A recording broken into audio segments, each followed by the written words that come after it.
छत्रपती संभाजीनगर येथील भारतीय जनता पार्टीच्या मध्यवर्ती प्रचार कार्यालयात आहे. आज महानगरपालिकेची उमेदवारी दाखल करण्याचा शेवटचा दिवस होता आणि दिवसभर म्हणजे सकाळपासून या ठिकाणी नाराजी नाट्य आणि वेगवेगळ्या पद्धतीचे राडे बघायला मिळेल. माझ्यासोबत महिला पदाधिकारी दिव्या मराठे आहेत.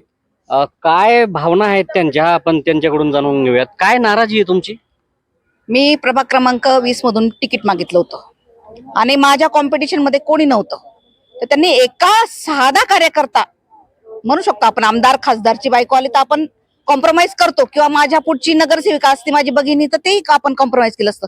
एका साध्या महिला कार्यकर्त्याच्या महिलेला, म्हणजे पुरुष महिला पण नाही, पुरुष ते पक्षात पण नाहीये, मला पक्षाने दाखवून द्यावं ती महिला कुठेतरी चित्र तिचं कुठेतरी दिसतं का, मला दाखवून द्यावं. आम्ही 18 वर्ष झाले बीजेपीचं काम करतोय. 20 ते 22 जितक्या केसेस आहेत तितक्या आंदोलनाच्या केसेस आहेत माझ्यावर. आणि मग तुम्ही असं इतकं काम करून एवढं बघून सुद्धा तुम्ही डोळे बंद कसे करतात? माझं सीएम साहेबांना आव्हान आहे, तुम्ही जर असंच चालू राहिलं, मागच्या वेळेस पण असंच सेम घडलं, मी गप्प बसले, आवाज उठवला नाही, पण आता मी शांत बसणार नाही. सीएम साहेबांना विनंती, तुमचं असं चालू राहिलं छत्रपती संभाजीनगर मध्ये बीजेपी 0 राहील. पहिले हे स्थानिक लोकांना तुम्ही आवरा. या स्थानिक लोकांनी सगळी घाण केलेली आहे, कारण आम्ही सगळ्या महिला पदाधिकारी आहोत. सगळ्या महिला पदाधिकारी एकालाही तिकीट दिलं नाही. अगदी त्यांच्या बायकांना घरून आणून तुम्ही तिकीट देतायत, ही कोणती पद्धत आहे? कुणी राजकारण केलं हे शितोळे सर, सावे साहेब, करार साहेब हेच वरिष्ठ होते ना. वरिष्ठांनाच बोलणार आपण, इथे कोणाला? आम्ही त्यांनाच बोललो होतो ना, तिकीट त्यांच्याकडनं मागितलं होतं, आम्ही त्यांचं नाव घेणार. वरून नाव आलं, वरून नाव कसं काय येतं? वरून नाव कसं काय येतं? कोणतं छोटा कार्यकर्ता आणि त्याची बायको इतकं रवींद्र चव्हाण ओळखतात का? का कुठे एकदम तिचं कार्य खूप महान होतं की तिचं स्पेशल नाव होतं, स्पेशल तिला उमेदवारी मिळाली? नाही, आता तुम्हाला ऐनवेळी सांगलं की तुम्हाला उमेदवारी मिळणार नाहीये, तुमच्या ठिकाणी सांगितलंच नाही काही, डायरेक्ट बी फॉर्म त्यांना दिले. फोन नाही, काही नाही, काहीच नाही, काहीच सांगितलं नाही, काहीच नाही सांगितलं, विश्वासातच घेतला नाही. मागच्या वेळेस सेम असं झालं, एबी फॉर्म आला माझा, पळवला, ठीक आहे होत असतं म्हणून मी शांत बसली, आवाजही उठवला नाही मी. प्रचार ती व्यक्ती पडली, मग पडली ती व्यक्ती. आता काय भूमिका असणार आहे तुमची? आता भूमिका पक्षाचं न्याय दे हा शब्द तर वापरूच शकत नाही मी. 18 वर्षात तुम्ही न्याय देऊ शकले ना, आता काय न्याय देणार? तुमचे लाडके भाऊ आहेत देवाभाऊ. देवाभाऊंना माहिती नाही या सगळ्या खालच्या गोष्टी, त्यांना काय माहितीये? हे स्थानिक लोकांना बोलते मी. देवाभाऊ तर महाराष्ट्राचे आहेत, ते त्यांना काय माहिती इथे काय चालतंय खिचडी. एकदम चुकीचं घडलं. मी म्हणते बीजेपीचे खूप कमी लोक येणार आहेत, खूप कमी लोक येणार. देवाभाऊन मला ओळखणार पण नाही. मला आता 18 वर्ष झाले, मी देवाभाऊंना भेटलेलं नाहीये. दुसऱ्याच महिला असतात, दुसरेच पुरुष असतात, पुरुष कार्यकर्तेच असतात, महिला पण फार कमी असतात. म्हणजे आम्हाला देवाभाऊची सुद्धा ओळख करून दिली नाही कधी. नाही, 18 वर्षापासून काम करतायत, तुम्हाला उमेदवारी नाकारण्यात आलेली आहे, तुमचं नावच यादीत आलेलं नाही. तुम्ही आता तुमच्या ऐवजी ज्या उमेदवाराला तिकीट दिलंय तर त्याचं तुम्ही काम करणार आहात? कसं काय काम करायचं?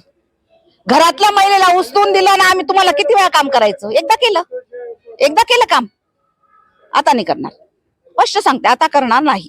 मी अपक्ष फॉर्म भरलेला आहे, मी निवडणूक लढवणार आहे, बंडखोरी करणार आहे मी पक्षासोबत. पक्षाने कारवाई केली तरी करू द्या ना कारवाईला कोणी घाबरत नाही. कारवाई केली करू द्या ना, काय मी घाबरत नाही कारवाईला. किती वर्ष घाबरायचं? लोक बाहेरून येतात आणि त्यांना आम्हाला म्हणतात काम करा. देवाभाऊंच्या 1000 राख्या जमा केल्या, घरोघरी जाऊन. फेसबुक आहे, पोस्ट आहे, बघा, तुम्ही बघू शकतात. आणि ज्या व्यक्तीला दिलं त्याची एक तरी पोस्ट आहे का भाजपची, तर मी फॉर्म मागे घेईल. एक पोस्ट दिसली तर. फक्त स्वतःचे पॉम्पलेट तिने, त्या व्यक्तीने स्वतःचे, पक्षाचे नाही, स्वतःचे फोटो असलेले पॉम्पलेट वाटले, तर त्या व्यक्तीला तुम्ही तिकीट देतात. आणि आमचं नाव कसं येत नाही? एवढ्या आंदोलनात आम्ही, आमचं नाव येत कसं नाही? 18 केसेस येतं, नाव कसं येत नाही? काय येत नाही नाव? म्हणजे तुम्ही स्थानिक लोक करतायत. देवाभाऊ महाराष्ट्राचा कारभार सांभाळतायत, त्यांना काय माहिती दिव्या मराठे कोण आहे? पण त्यांना माझी विनंती आहे, तुम्ही छत्रपती संभाजीनगर मध्ये लक्ष घाला, नाहीतर बीजेपीचं पूर्ण कोलमडणार आहे बीजेपी. नक्कीच आता आपण बघतोय या महिला पदाधिकाऱ्यांनी आपल्या भावना कशा व्यक्त केलेल्या आहेत. दुसऱ्या महिला पदाधिकारी माझ्यासोबत आहेत, त्या देखील थोड्या वेळापूर्वी त्यांच्या डोळ्यामध्ये देखील आपण अश्रू बघितलेले आहेत. काय नेमक्या भावना आहेत तुमच्या? काय झालंय नेमकं? काहीच नाही, स्थानिक लोकांना आमच्या आयुष्यातूनच आम्हाला उठवायचं एवढंच सांगायचंय फक्त. आता कुणी राजकारण केलंय हे? आता तुम्हाला सगळं माहितीये कोण असणार आहे. आमची लायकी नाहीये, आम्ही शेतकऱ्याचे लेकर आहे, आम्ही मंत्र्याचे लेकर नाही त्यांचे नाव घ्यायला. ऐन वेळी तुमचं तिकीट या ठिकाणी कटलेलं आहे, उमेदवारी मला नाकारण्यात आलेली आहे. अध्यक्षांनी स्वतः सांगितलं मुंबईच्या कार्यालयात, ताई तुमच्यासारखी महिला आम्हाला पाहिजे, म्हणून मी इच्छुक. माझ्या मनात भावना तयार झाली. माझ्या वार्डातले काही लोक आले की बाहेरून भागवत कराडची बहीण येते, मागच्या वेळेस पण दिलीप थोरात बाहेरून आला, म्हणून तुम्ही काम करा, म्हणून मी कामाला लागले. मला लोकांनी प्रोत्साहन दिलं म्हणून केलं. मला यावेळेस इलेक्शन लढायचंच नव्हतं. माझे लोक माझ्या घरापर्यंत आले, कारण मी मागच्या वेळेस जो अनुभव घेतला दिव्यानी आणि मिनी, तो अनुभव आम्हाला यावेळेस मला तरी घ्यायचा नव्हता. म्हणून मी आज रोजी सुद्धा माझी कालची पावती आहे, सगळं ओके आहे. तुम्ही बघा, एवढा निवडणूक अधिकारी सुद्धा माझा प्रेमाने माझा फॉर्म बघितला आणि मला म्हटलं, अरे ताई तू भरते. म्हणजे त्या व्यक्तीला सुद्धा माझं काम माहिती होतं महसूल विभागातलं. ते गंगापूर आणि वैजापूरच्या विषयात ते SDO आहे. तर मी काय विषय त्यांच्यापर्यंत मांडले, त्यांना माझ्याबद्दल आत्मीयता होती. ते म्हटले ताई तुझा फॉर्म मी चेक करून देतो. त्यांनी अक्षरशः माझा फॉर्म चेक केला. तर मी त्या फॉर्मच्या फोटोत सुद्धा गेले नाही, की मला उद्या दुःख होईल की मी फोटोमध्ये गेले म्हणून. किती वर्षापासून काम करताय तुम्ही? मी 2009 मध्ये भारतीय जनता पार्टीची शहरामध्ये मी उपाध्यक्ष झाले. आतापर्यंत कोणत्याही महिला आघाडीच्या अध्यक्षांनी दाखवावं की ती अध्यक्ष झाल्यानंतर जिने तिच्यासोबत काम केलं त्या कार्यकर्तीनी 2200 रुपयाचा बोर्ड काढला. मी तुम्हाला फोटो दाखवते, तुम्ही माझ्या घरी या. स्वतः विजयाताईंनी माझ्या घरी त्या बोर्डचं उद्घाटन केलं. मी तिथं 200 महिला बसून त्या बोर्डला हार घातला आणि पहिली वार्डात मी कार्यकारिणी तयार केली. त्यानंतर मी चांगलं काम केलं. मला असं वाटलं मुंबईला गेलं की मुंबईत काही नवीन शिकायला मिळेल, म्हणून मी हट्ट धरला पार्टीसाठी की मला सरचिटणीस करा. तेव्हा पण मला बराच विरोध केला सरचिटणीस करण्यासाठी, पण कसं तरी ना माझं नाव कामासाठी मला टाकल्या गेलं, कारण मी कामाची होते तेव्हा. मग मी सरचिटणीस झाले. माझी अध्यक्ष लॉ करत म्हणजे वकील होती माधुरी यादवन, तिला कधी केसेस असायच्या आणि त्या दिवशी मला प्रदेशावरून माहिती व्हायचं की उद्या बैठक आहे.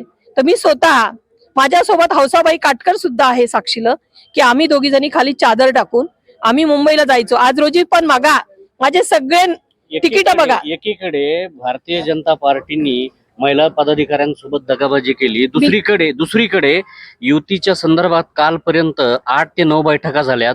संजय शिरसाट यांनी देखील भारतीय जनता पार्टीच्या नेत्यांनी दगाबाजी केल्याचा आरोप केलाय. तुम्ही पण तुमच्यासोबत पण दगाबाजी झाल्याचं सांगताय. नाही, मी तर हात जोडून सांगते, युती झाली असती ना आम्हाला तिकीट मिळालं नसतं तर आम्ही खूप मनाने स्वीकारलं असतं ते. कारण शेवटी आम्हाला युती होऊन आमचा धर्म, संस्कार, संस्कृती आणि भारतीय जनता पार्टीने देशासाठी केलेला जो संस्कार आहे राष्ट्र निर्मितीसाठीचा, तो आम्ही जपणार होतो. पण आता सगळं रान तुम्हाला मोकळं झालं होतं. मग आम्हाला लढू द्यायचं होतं, पडू द्यायचं होतं, फक्त रडवायचं नव्हतं. एवढीच माझ्या वरिष्ठांना माझी नम्र विनंती होती. कारण देवाभाऊ एवढा मोठा, नावातच त्याचा देव आहे. कधी देव कधी कोणाचं वाकडं करत नाही हो.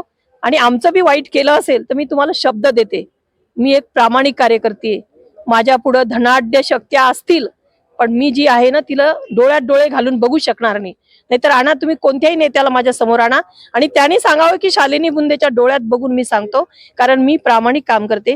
आणि माझ्या महिलांना बी सांगितलंय की आपल्याला संस्कार, संस्कृती जपून आपल्या देशासाठी काम करायचं. नक्कीच आपण बघितलं तर मागील अनेक वर्षांपासून लाडक्या बहिणी, लाडका भाऊ, देवा भाऊ अशा पद्धतीचा प्रचार आणि त्या पद्धतीच्या घोषणा ऐकायला मिळालेल्या आहेत. मात्र याच देवा भाऊच्या, लाडक्या बहिणींच्या डोळ्यामध्ये मात्र उमेदवारी नाकारल्यामुळं कुठंतरी अश्रू बघायला मिळत आहेत. त्यामुळं या अश्रूंची किंमत कशा पद्धतीने आता बघायला मिळणार आहे हे पाहणं जास्त महत्त्वाचं ठरणार आहे.